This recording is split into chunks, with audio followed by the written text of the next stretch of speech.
بسم اللہ الرحمن الرحیم۔ السلام علیکم ناظرین، ایک بڑی معتبر اطلاع بڑی عجیب مجھے ملی کہ ایک صاحب ہیں جو عمران خان کے دوست ہیں، ان کے حلقہ احباب میں شامل ہیں اور ان کی پارٹی کی ورکنگ کمیٹی کے بھی رکن ہیں، اور عمران خان سے ان کی دوستی پی ٹی آئی بننے سے پہلے کی ہے۔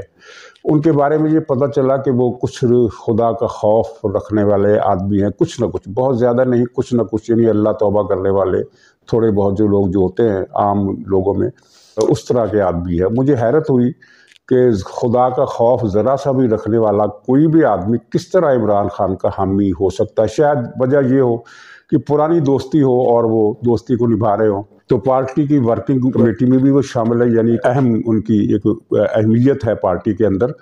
اور انہوں نے 2 روز پہلے عمران خان کو واٹس ایپ پر ایک میسج کیا۔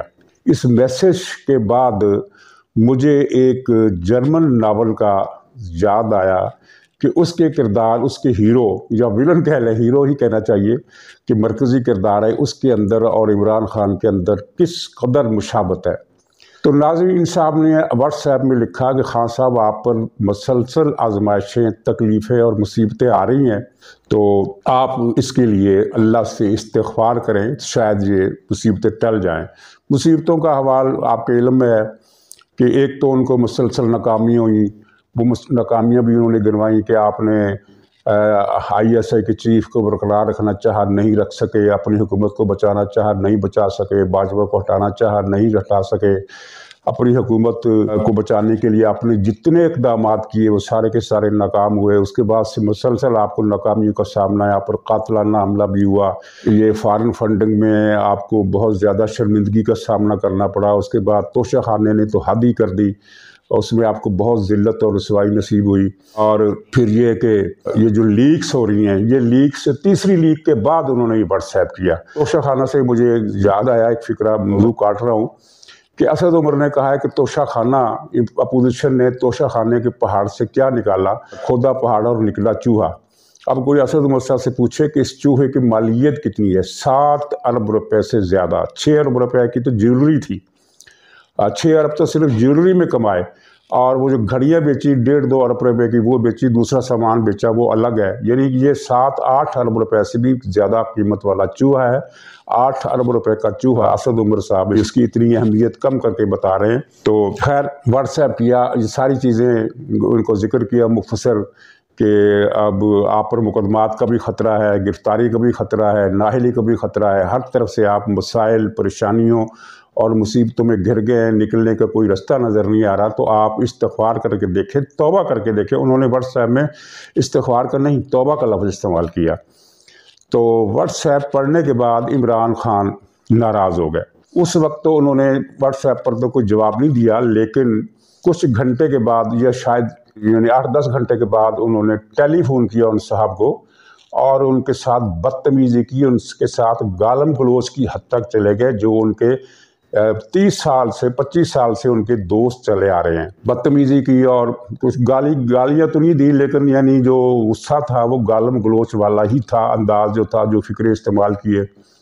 اور جب پھر غصہ پھر بھی ٹھنڈا نہیں ہوا، تو پھر یہ ساری روداد کہ اس نے مجھے کیا بتایا، کیا مشورہ دیا، مجھے توبہ کرنے کو کہہ رہا ہے، یہ سارا معاملہ اس نے اسد عمر سے یہ سارا کہہ ڈالا۔ یہی اسد عمر جس کا میں نے ابھی ذکر کیا کہ توشہ خانہ سے چوہا نکلا۔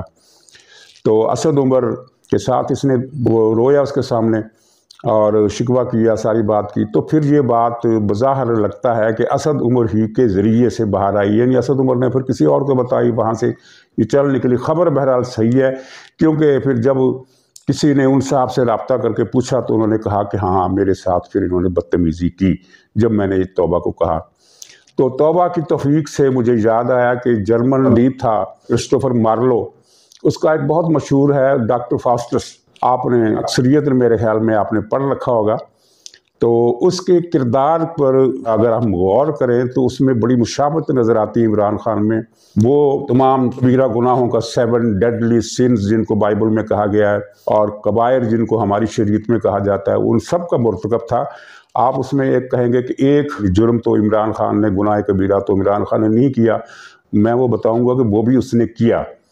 تو ڈاکٹر فاسٹس کا قصہ یہ تھا کہ وہ پڑھا لکھا آدمی تھا، عمران خان بہرحال اس کے مقابلے میں اگر ہم دیکھیں تو ان پڑھ آدمی ہے، اس کو نہ جغرافی کا پتہ، نہ دین کا، نہ تاریخ کا، نہ سیاست کا۔ آکسفورڈ یونیورسٹی میں یہ پڑھا، اور آپ نے وہ انڈیا ٹی وی کا پروگرام دیکھا ہوگا جس میں اس نے بتایا کہ آپ نے ماشاءاللہ تو میں نے کہا آپ نے آکسفورڈ سے پولیٹیکل سائنس میں ڈگری لی، لیکن آپ کے سرٹیفکیٹ میں لکھا ہوا ہے کہ آپ سب سے نیل اسٹوڈنٹ تھے پوری یونیورسٹی میں۔ تو اس لحاظ سے میں اس کو ان پڑھ کہتا ہوں۔ یہ ویسے بھی ایچیسن کالج کا پڑھا ہوا ہے۔ ایچیسن کالج کے لوگ اگر خواندگی کو تعلیم اور شعور کا نام دیا جائے تو ان پڑھ ہوتے ہیں، کیونکہ ایچیسن کالج میں تعلیم نہیں ہوتی۔ آپ کو علم میں ہے کہ وہاں صرف دیسی لوگوں پر حکمرانی کے گر سکھائے جاتے ہیں۔ یہ انگریزوں نے کالج قائم کیا تھا، اور انگریزوں کے جانے کے بعد بھی یہ کالج وہی کچھ پڑھا رہا ہے، وہی کچھ تربیت دے رہا ہے کہ افسروں کو اپنی رعایا پر کس طرح حکمرانی کرنی ہے۔ یعنی جو ایڈمنسٹریشن کے جو کالج برطانیہ، فرانس اور امریکہ یا جاپان میں ہیں، وہ ان کا کوئی پرتو ہمارے اس ایچیسن کالج پر نہیں پڑا۔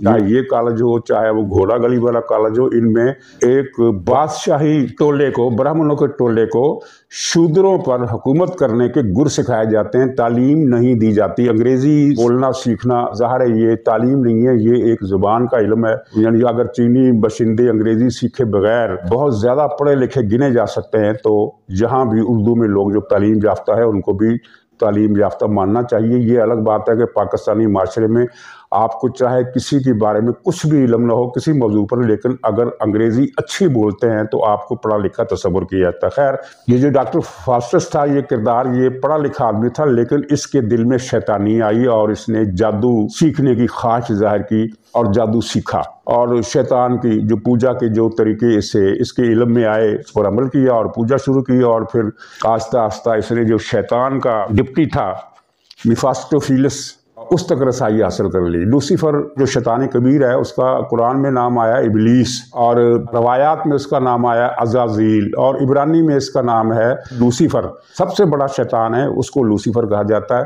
تو اس کے ڈپٹی کے ذریعے اس نے شیطان تک رسائی حاصل کی اور اس سے درخواست کی کہ میں تمہاری غلامی میں آنا چاہتا ہوں، تمہارے ساتھ ایک معاہدہ کرنا چاہتا ہوں اپنی روح کو بیچنے کا۔ یہ ایک یورپی مسیحی حلقوں میں یہ ایک تصور ہے، ایک عقیدہ ہے کہ انسان اگر لوسیفر کے ہاتھ اپنی روح بیچ دے تو اس کو بے شمار دنیاوی فوائد ملتے ہیں، وہ جادوئی طاقتوں کا مالک ہو جاتا ہے، لیکن اس کے عوض اسے پھر جہنم میں جانا پڑتا ہے۔ جتنی مدت کا معاہدہ ہو اتنی مدت پوری ہونے کے بعد وہ پھر جہنم میں چلا جاتا ہے۔ تو اس نے ڈاکٹر فاسٹس نے بھی ساری جادو ٹونے سیکھے اور لوگوں کو تنگ کیا۔ ایک مرتبہ یہ پاپل سٹیٹ، یعنی وہ جو پاپائے روم کی ویٹیکن ہے، وہاں جا پہنچا، اور اس وقت یہ کسی کو نظر نہیں آ رہا تھا، وہاں عبادت گزاروں کو اس نے تنگ کیا۔ پوپ کو ناولسٹ نے استعارہ بنایا ہے مذہب کا، خدا پرستی کا، اور بادشاہ جرمنی کو ایک فرضی نام اس نے لے لیا کہ اس نے اس بادشاہ سے جا کر ملاقات کی اور پوپ کے خلاف ساز باز کی، یعنی مذہب کے خلاف ساز باز کی، اور یہ جرمنی کا جو بادشاہ تھا یہ گویا کہ شیطانی قوتوں کا استعارہ تھا۔ تو اس کے بعد پھر یہ اس نے اور بھی اپنے کرتب دکھائے، عیاشی کی، 7 ڈیڈلی سنز میں غرق ہو کر رہ گیا۔ اچھا، یہاں آپ دیکھیے کہ عمران خان کا بھی یہی قصہ بنا کہ اس نے بھی شیطان سے معاہدہ کیا، اپنی روح شیطان کے ہاتھ بیچی۔ اس نے تو روح بیچی تھی میفاسٹوفیلس کے ذریعے، ڈپٹی کے ذریعے۔ اس نے اپنی روح کس کے بیچی آپ اس کو اچھی طرح جانتے ہیں، وہی زیورات والی، ہیرے جواہرات والی، ہیروں کی انگوٹھیوں والی کالی ماتا جو جادو بھی کراتی رہی ہے۔ تو یہ بھی 7 ڈیڈلی سنز میں مبتلا ہوا، بدکاری ہر طرح کی، نشہ کیا، جھوٹ بولا، چوریاں کی، ہر طرح کا گناہ کیا۔ اس میں 7 ڈیڈلی سنز میں اور کبائر میں ایک بڑا گناہ جو ہے وہ ہے قتل کا۔ آپ کہیں گے کہ اس نے تو کوئی قتل نہیں کیا، لیکن میں آپ سے عرض کرتا ہوں کہ میں نے اس بات کا یعنی تیقن کی حد تک جستجو کی ہے اس بارے میں، اور میں اس نتیجے پر، اس سچائی پر پہنچا ہوں کہ اس نے نواز شریف کو قتل کرانے کی 2 کوششیں کی، اور ایک تھی جادو ٹونے کے ذریعے جس کے بارے میں نے اپنے کئی ولاگز میں بتایا، اور ایک تھا زہر دینے کا معاملہ جس کی تصدیق خود جنرل باجوہ نے اپنے ساتھیوں سے جو آف دی ریکارڈ گفتگو کرتا رہا ہے، وہ اس نے بتایا کہ جب عمران خان نے فیصلہ کیا کہ نواز شریف کو زہر دے کر مار ڈالا جائے تو پھر میں نے مداخلت کی اور نواز شریف کو باہر بھجوا دیا، ورنہ یہ اسے زہر دے کر مار ڈالتا۔ مطلب یہ ہے کہ اپنی طرف سے تو اس نے قتل کر دیا. وہ پھر حالات نے، اللہ تعالیٰ نے ایسے حالات پیدا کیے کہ نواز شریف بچ نکلے. نواز شریف کی زہر خورانے کی رپورٹیں موجود ہیں نواز شریف صاحب کے پاس. وہ اگر ابھی نہیں بتا رہے تو کسی موقع پر بتائیں گے. جب وہ پاکستان آئیں گے تو کوئی بات کھلے گی تو چلے گی. اور جو جادو والی بات ہے وہ میں نے آپ کو بتا دی تھی کہ کس طرح اس بات کا پتہ چلا کہ ان کو جادو کیا گیا ہے اور کون سے اشارے تھے جو جادو کے تھے. اس کی پوری تفصیل میں نے اپنے ایک بلاگ میں بتائی تھی، اس کو دہرانے کی ضرورت نہیں. گویا کہ یہ وہ واحد انسان ہے جس میں 7 ڈیڈلی سنس کا اجتماع تھا. یہ ان کی دلدل میں یا تالاب میں غرق ہو گیا، اور جس طرح اس نے عیاشی کی اور بدکاری کی، اس کے قصے اب خود پی ٹی آئی والے مان رہے ہیں. وہ جب یہ کہتے ہیں کہ یہ تو عمران خان کا ذاتی مسئلہ ہے، اور کل ہی ایک وہ گرگا جو تھا ان کا وجاہت خان کا کیا نام، جس نے سر پر اس طرح پھروایا ہوا امریکہ میں گیا ہوا ہے، وہی جس نے وزیر اعظم ہاؤس میں گھس کر نواز شریف کی برطرفی کے بعد وہاں جا کر فلمیں بنائی تھی اور لوگوں کو بتایا تھا کہ نواز شریف کے تو کموڈ بھی سونے کے ہیں وزیر اعظم ہاؤس کے، اور ٹوٹیاں بھی سونے کی ہیں، اور باتھ ٹب بھی سونے کا ہے، پتہ نہیں ہر چیز سونے کی ہے. تو وہ ابھی تک یہ پتہ نہیں چل سکے کہ جب عمران خان آیا اور 4.25 سال 3.5 سال وزیر اعظم ہاؤس میں رہا تو اس نے سونے کے ٹب کا کیا کیا، ان سونے کی ٹوٹیوں کا کیا بنا. خیر، تو اس نے اپنے بلاگ میں کہا ہے کہ اس میں حیرت کی کیا بات ہے. آپ بلاگ اس کا سن لیں، سوشل میڈیا پر موجود ہے. 3-4 پیسز اس کے آئے ہیں. فوج پر بھی اس نے بکواس کی ہے، اور پھر یہ کہا ہے کہ اگر عمران خان کے بارے میں یہ باتیں سچ ہے تو ان میں حیرت کیا ہے. عمران خان شادی شدہ ہوتے ہوئے بھی عورتوں میں بہت زیادہ مقبول ہے.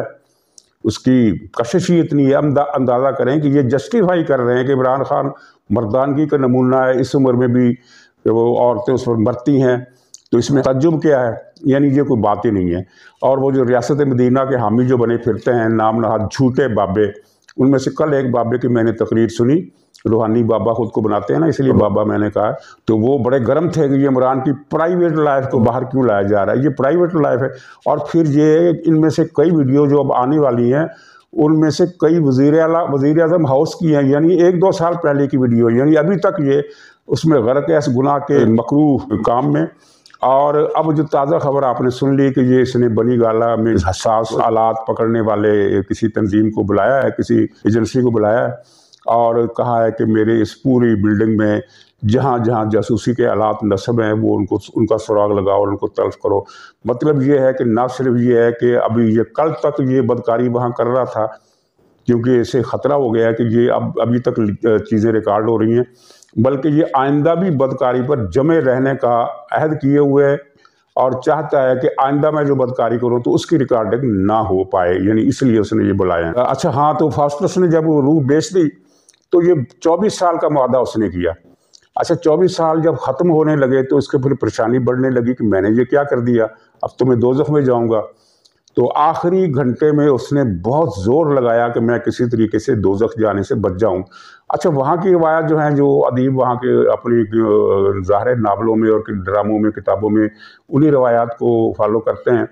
تو ان کی روایت یہ ہے کہ شیطان کے آدمی، شیطان کا عملہ یا شیطان خود اس کی روح لینے آتا جس نے روح بیچی ہوتی ہے، کیونکہ وہ جہنم کا داروغہ ہے. یہ ان کا عقیدہ ہے. ہمارا عقیدہ تو یہ ہے کہ شیطان خود دوزخ میں جلے گا، اور جو دوزخ کے داروغے ہیں یا نگران ہیں وہ تو اللہ تعالیٰ کے مقرر کردہ ہیں، شیطان کے مقرر کردہ نہیں ہیں. لیکن ان کا جو تصور ہے تو چنانچہ اس تصور کے مطابق اس کی پھر ساری دعائیں، سارا پچھتاوا کسی کام نہ آیا. مقررہ وقت پر 1 سیکنڈ پہلے نہ 1 سیکنڈ بعد میں شیطان لوسیفر خود آ گیا اور اس کی روح کو لے کر جہنم کی طرف پرواز کر گیا. اور اس کی توبہ اللہ آخری وقت میں اسی طرح بالکل کام نہیں آئی جس طرح فرعون نے کھاڑی تھی، اس کھاڑی میں ڈوبتے وقت جب اس نے توبہ کی اور کہا کہ میں ایمان لایا موسیٰ کے رب پر، تو اس وقت اس کی توبہ اور اس کا ایمان مسترد کر دیا گیا. تو اسی طرح لوسیفر جو تھا اس کو لے گیا دوزخ میں اور اس کا یہ انجام ہوا. تو اب آپ یہاں دیکھیے کہ عمران خان نے بھی جادو ٹونے اور شیطانی علوم سے اپنی حکومت بچانے کی کوشش کی اور ایک بدی کی دیوی کے ذریعے اپنی روح شیطان کو فروخت کی. اچھا یہ فاسٹس سے یہ بڑھ کر برا کردار ہے، اس لیے کہ فاسٹس نے یہ نہیں کہا تھا کہ میں اواتار ہوں، میں پیغمبر ہوں، جبکہ عمران خان کے تو تمام دعوے پیغمبری کے ہیں کہ جو میرا ساتھ نہیں دے گا قبر میں اس کا حساب ہوگا. قیامت کے دن سب سے پہلا سوال ہی اس سے یہ کیا جائے گا، میں صاحب امر بالمعروف ہوں اور میں حق ہوں، میرا ساتھ جو نہیں دے گا وہ باطل پر ہوگا، اور فوج کے جرنیل حق کا ساتھ دیں یعنی میرا ساتھ دیں، اگر وہ میرا ساتھ نہیں دیتے تو وہ پھر گناہ گار بھی ہوں گے، وہ مجرم بھی ہوں گے، وہ جانور بھی ہوں گے، وہ میر جعفر اور میر صادق بھی ہوں گے، اور پتہ نہیں وہ کیا نہیں ہوں گے۔ یہ سب کچھ عمران خان کے دعوے، اور عمران خان کے جو پیروکار ہیں ان کی پوری سٹوری، ان کو کس نے یہ پٹی پڑھائی ہے عمران کے پیروکاروں کو؟ یہ ان کے دل میں الہام کہیں سے نازل نہیں ہوا، یہ عمران خان نے ان کو ڈیوٹی دی کہ تم نے یہ کہنا ہے، تم نے یہ کہنا ہے۔ چنانچہ ایک صاحب نے، وہ مولوی طارق جمیل کی موجودگی میں اس کے سامنے بیٹھ کر کہا، یہ پچھلے رمضان کی بات ہے، کہ آج شب قدر کی رات ہے، لیکن شب قدر تو آتی جاتی رہتی ہے، عمران خان کا ساتھ دینا شب قدر پر افضلیت رکھتا ہے۔ اور طارق جمیل نے خاموش رہ کر اس کی تائید کی۔ یہ پیغمبری دعویٰ نہیں ہے تو اور کیا ہے؟ اور کسی نے کہا کہ ہمارے لیے عمران خان وہی ہے جو عمران خان کی حیثیت وہی ہے جو پیغمبروں کی ہوا کرتی ہے۔ اور ایک آدمی نہیں، 2 آدمی کم سے کم ٹی وی پر ایسے آئے جنہوں نے یہ کہا کہ خدا کے بعد اگر کوئی بڑا ہے تو وہ عمران خان ہے۔ آپ کو یاد ہوگا 2 آدمی، ایک آدمی تھا، ایک عورت تھی، اور ایک عورت وہ تھی جس نے کہا تھا کہ ہمارا یعنی پی ٹی آئی کا تو خدا بھی کچھ نہیں بگاڑ سکتا۔ یہ ہے وہ اندر کا لوسیفر جو بے ساختہ اس کے منہ سے نکل آیا، اور پتہ چلا کہ اندر کون چھپا بیٹھا۔ یہ لوسیفر کے پجاریوں کی پارٹی، اس کا ہر شخص، وہ دیکھیں وہ علی محمد خان، وہ درود پڑھ کر جھوٹ بولتا تھا۔ اس نے کیا کہا؟ اس نے کہا کہ قبر میں جب پوچھا جائے گا 3 سوال پوچھے جائیں گے، وہی مشہور جو روایت ہے کہ من ربوں کا، من رسولوں کا وغیرہ۔ تو اس نے کہا ہم قبر میں اس فرشتے کو بتائیں گے کہ ہم سے پوچھا جائے گا کہ تم نے جوانی تحریک انصاف پر لگائی کہ نہیں لگائی، تو ہم کہیں گے ہاں ہم نے لگائی، اور پھر ہم سیدھا جنت میں چلے جائیں گے۔ یہ اس علی محمد خان نامی شیطان کی ویڈیو موجود ہے یوٹیوب پر، تو آپ اس کو دیکھیں اور پھر دیکھیں کہ کس طرح عمران خان نے ان کو پٹی پڑھائی۔ ان کے اندر، ان میں سے ہر ایک کے اندر لوسیفر بول رہا ہے۔ یہ لوسیفری تحریک ہے، اس کا زائنسٹر سے تعلق ہے، اور یہ ایسے ہی نہیں ہے جو کچھ ہو رہا ہے، یہ کوئی بلا سوچے سمجھے اضطراری طور پر نہیں ہو رہا کہ ایسے ہی کسی نے وفوری عقیدت میں کہہ دیا کہ عمران خان خدا کے بعد سب سے بڑا عمران خان ہے، ایسے ہی نہیں کہہ دیا۔ یہ ان کو سکھایا گیا ہے کہ تم نے یہ باتیں کرنی ہیں اور اس قوم کو یوز ٹو کرنا ہے، مانوس کرنا ہے ایسی فکروں سے، پھر یہ باتیں پھیل جائیں گی اور اس طرح۔ اچھا، یہ جو فاسٹس یہ گیا تھا نا جرمنی کے بادشاہ کے پاس، وہاں جا کر اس نے پوپ کے ساتھ ساز باز کی، تو عمران خان بھی لندن میں گوہر شاہی کے بیٹے سے ملا اور اس کے ساتھ ساز باز کی۔ گوہر شاہی اسلام کا مشہور دشمن تھا، پیغمبری کا دعویٰ بھی کیا تھا اور حضور صلی اللہ علیہ وسلم کے خلاف گستاخی بھی کرتا تھا۔ تو اس کو یہاں قتل کرنے کی کوشش کی تو وہ بھاگ کر لندن چلا گیا اور وہاں کی بڑی عبرتناک بیماری کے شکار ہو کر مرا۔ اس کی بیماری کی تفصیلات جو ہیں وہ سن کر روح کانپ اٹھتی ہے۔ ظاہر ہے جو خدا کی شان میں جو گستاخی کرتا ہے اس کو تو خدا شاید دنیا میں کچھ نہ کہے، قیامت کے دن پوچھے گا، لیکن جو رسول اللہ صلی اللہ علیہ وسلم کے بارے میں بد زبانی کرتا ہے اس کا انجام دنیا میں برا ہوتا ہے، چاہے وہ گوہر شاہی کی طرح ہو، چاہے وہ سلمان رشدی کی طرح ہو، کہ جو زندہ ہے، جو سلامت ہے، جس کے پاس مال دولت کی بھی کوئی کمی نہیں ہے، لیکن وہ رات کو سو نہیں سکتا، اسے خواب بھی آتے ہیں تو یہی کہ ابھی روشن دان سے کوئی چھڑا لے کر حملہ آور ہوگا اور میرا گلا کاٹ دے گا۔ اس پر ایک قاتلانہ حملہ بھی ہوا جس کے بعد اس کا جسم کا کچھ حصہ مفلوج ہو گیا ہے۔ تو عذاب کی ایک شکل یہ بھی ہوتی ہے۔ تو گوہر شاہی پر جو عذاب نازل ہوا، اس کا جسم گل گل کر سڑ سڑ کر گرنے لگا اس کی زندہ حالت میں، اور مرنے کے بعد تو خیر اس گوہر شاہی کا بیٹا جو اپنے باپ سے بڑھ کر بھی بد ذات ہے، اس نے خانہ کعبہ کو گالیاں دی۔ اس نے مطلب یہ تک اس نے کہا، اس کی ویڈیو موجود ہے کہ یہ ان بادشاہوں کو نکال دو، پھر دیکھو یہ کیسے کعبے کا طواف کراتے ہیں، وہاں کیسے کعبے کا طواف ہوتا ہے، ہم یہ طواف وفاف سب ختم کروا دیں گے۔ یہ سب یعنی بڑی اس کی ویڈیو بھی موجود ہے یوٹیوب پر۔ تو اس کی گوہر شاہی سے بھی ساز باز ہے، اس کی وہ مرزا سے بھی ساز باز ہے جو لندن میں بیٹھا ہے، جس کے بارے میں ان کے پارٹی کے لیڈر بار بار کہہ چکے ہیں کہ ہم ان کو یقین دلا چکے ہیں کہ اگر ہماری حکومت آئی تو ہم تمہارا جو غیر مسلم والا سٹیٹس ہے اس کو ختم کریں گے، تمہیں مسلمان ڈکلیئر کریں گے اور تمہیں تمہارے تمام حقوق دیں گے۔ یہ اللہ کا شکر ہے کہ 3.5 سال حکومت کے کرنے کے باوجود اور باجوہ کی پوری پشت پناہی کرنے کے باوجود یہ ان کو سٹیٹس ان کا چینج نہیں کر سکا، لیکن اس کے ارادے تو وہی تھے۔ اس نے برسر اقتدار آنے کے بعد نصاب تعلیم میں بھی تبدیلیاں کرائیں، اور پرائمری اور میٹرک کی جن اسلامیات کی کتابوں میں جہاں جہاں خاتم النبیین والی آیت تھی، وہاں سے اس نے خاتم النبیین والی آیت نکلوا دی، اور جہاں کہیں فکرہ تھا حضور صلی اللہ علیہ وسلم کے بارے میں کہ آپ اللہ کے آخری رسول تھے، تو وہاں اس سطر میں سے آخری کا لفظ اس نے نکلوایا عمران خان نے۔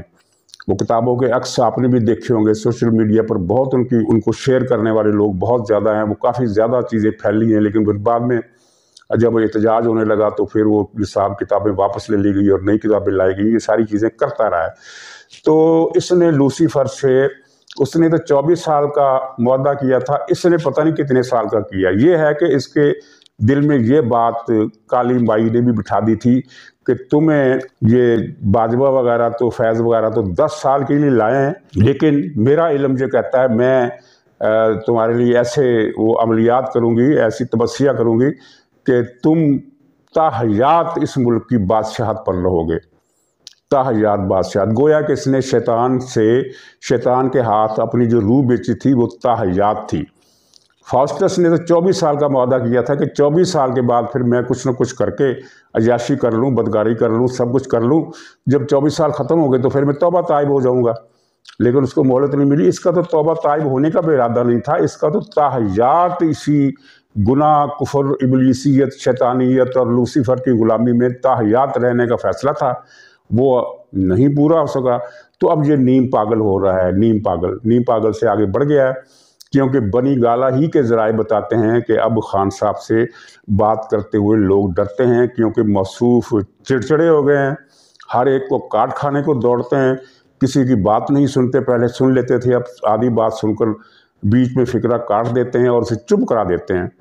تو یہ لوسیفر کے اس غلام کا انجام شروع ہو جانے کی علامت ہے۔ تو ناظرین اجازت دیجیے، انشاءاللہ وہ وعدہ میں نے کیا ہے کہ اس کے جو سرپرست 5 نام نہاد روحانی بابے ہیں ان کے بارے میں کچھ بتانا ہے آپ کو۔ تو اگلی ویڈیو تک کے لیے اجازت دیجیے، انشاءاللہ جلد ملاقات ہوگی، اور اس ویڈیو کو میں کل یا پرسوں اپلوڈ کر دوں گا انشاءاللہ۔ تو تب تک کے لیے خدا حافظ۔